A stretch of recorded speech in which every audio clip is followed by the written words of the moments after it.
Hello, it's Spence, the evil genius, with your WordPress tip of the day. Hey guys, how'd you like to put your CSS on a diet and minify it? CSS stands for Cascading Style Sheets, and it's what basically allows you to style your responsive lab zip child theme any way you want. It's actually useful, of course, on any website, but we talk about this specifically for the responsive lab zip child theme because that's what we use in all of our tutorials. Now, the beauty of working with a style sheet when it's written in native form is that it's very human readable. For example, here's the lab style CSS that's sort of the core of our responsive child theme.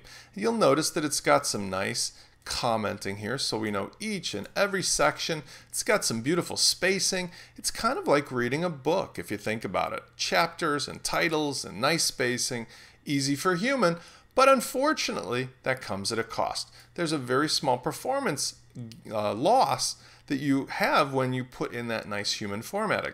If you have reached the state where your website design is pretty well stabilized and you know you're not making any other changes, you can increase the performance by minifying the style sheet.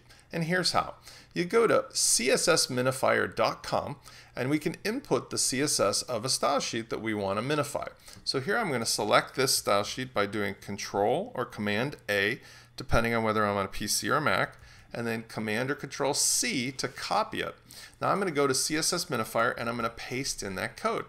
Next I'm going to click the blue Minify, and you'll notice what happens is it just makes this gigantic blob of CSS, which is really hard to read as a human, but super efficient for the computers.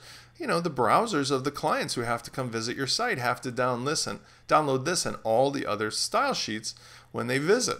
So this makes it much easier and faster for them to do that. What we can do here is now either download this as a file, get the raw, or clear out this to start over. Lastly, I can do the simpler way, which is just to select this, copy it. Now, what would I do with this? If I did want to go ahead and replace my existing style sheet with this, I would go into my website, and where the file is for the original style sheet, I could duplicate that and back it up, and then go ahead and replace it with this minified output. And I would go under Appearance, Editor. I could do this via FTP as well. And I will look into the responsive lab zip child theme for that style sheet, which is the lab style CSS. Now here's the important part. Be sure that you back this up first. I would back it up and put it and leave it, I should say, inside of the child theme. What I would do is then select it, paste the minified version, and then click to update file. Okay?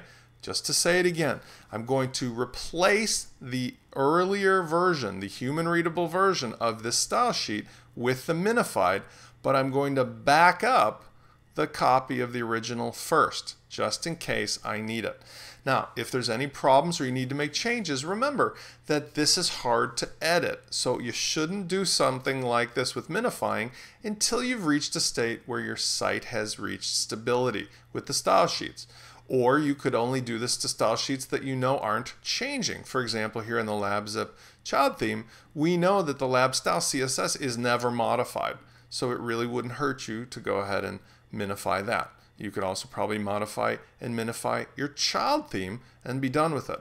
The lab zip custom, probably not, because that's something that you're constantly updating and tweaking, so that would be one probably not to minify.